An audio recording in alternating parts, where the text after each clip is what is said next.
আল্লাহকে শুকর, কেননা ভিডিওটি আপনার কাছে কিন্তু আপনি আমার কথাটা শুনতেছেন।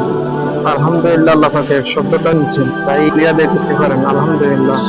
আল্লাহ পাক যেন এই ভিডিওটা যেন সবার কাছে পৌঁছে যায়, আল্লাহ রসুলের কথাগুলো যেন সবার কানে পৌঁছে যায়, তাহলে আপনিও আমল হবেন, অন্যদেরও আমলের নেকি বান্দার হবে অবশ্যই। কেননা জানেন তো আপনি, নেক কাজ দেখালে নেক কাজে, সঠিক কাজে, আমলের কাজে এটার বরকত অনেক বড়, এটার ফজিলত অনেক বড়। একটা গাছ, একটা ফল গাছ, একটা গাছ রোপণ করে দিলেন, শুধু ফল পাওয়া যায় না এমন না, তার মধ্যে কীট পতঙ্গ বসবাস করে, পশু পাখি বসবাস করে, সমস্ত মাকলুক এখানে আসি বসবাসটা করবে, তো ওগুলো মাকলুক আসে এখানে বসে, খাবার খায়, বসে এখান থেকে হার নির্ধার করে, সবকিছু দোয়া আপনি পাইবেন। এই জন্য আল্লাহ পাকের, আল্লাহ আসতে সবকিছু কাজ করা, বেশি বেশি নেক আমল করা, নেক কাজের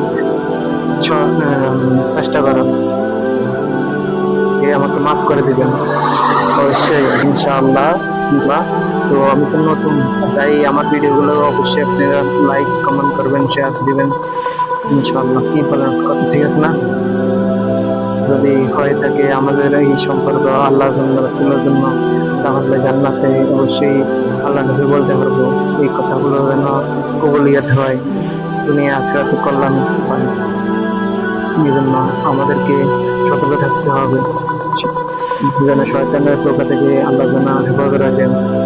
শয়তান অনেক বড় ক্ষতিকর, শয়তান থেকে হেফাজত রাখার জন্য আমাদেরকে একটি দোয়া আমাদের অবশ্যই মনে রাখা, যেই দোয়াটা করলে আপনি এবং আপনার ফ্যামিলি, আপনার ছেলে সন্তান, আপনার ভাই বাদার সবার উপকার আসবেন, এবং কি আপনি এই আমলটি করার পরে, দোয়াটি করার পরে আপনি কেমন পর্যন্ত যত মানুষদেরকে শিখাবেন, যত মানুষ আপনার মাধ্যমে শিখতে থাকবে, একটার পর একটা সবাই শিখতে থাকবে, এই বরকতের কারণে আপনি অবশ্যই তার ফল উপভোগ করতে পারবেন। ফল উপভোগ করবেন কখন বুঝতে পারবেন, যখন অন্ধকার পরে আপনাকে সবাই চলে আসবে, তখন বুঝতে পারবেন এই ফল সব জায়গার এই ফল। বেশি বেশি করে এই দোয়াটি করবেন, আস্তাগফিরুল্লাহ আস্তাগফিরুল্লাহ, আল্লাহর কাছে তওবা করতেছি, আস্তাগফিরুল্লাযী লা ইলাহা ইল্লা হুয়াল হাইয়ুল কাইয়্যুম ওয়া আতুবু ইলাইহি, লা হাওলা ওয়া লা কুওয়াতা ইল্লা বিল্লাহিল আযীম। এই দোয়াটা বেশি বেশি করে পড়বেন ইনশাআল্লাহ। আল্লাহ পাক যেন আমল করার তৌফিক দান করে। আর যদি আমার ভিডিওটি ভালো লাগে তাহলে কমেন্ট করবেন, যেন পরবর্তী নতুন ভিডিও বানাতে পারে সেই তৌফিক দান করুন। আমিন। আসসালামু আলাইকুম।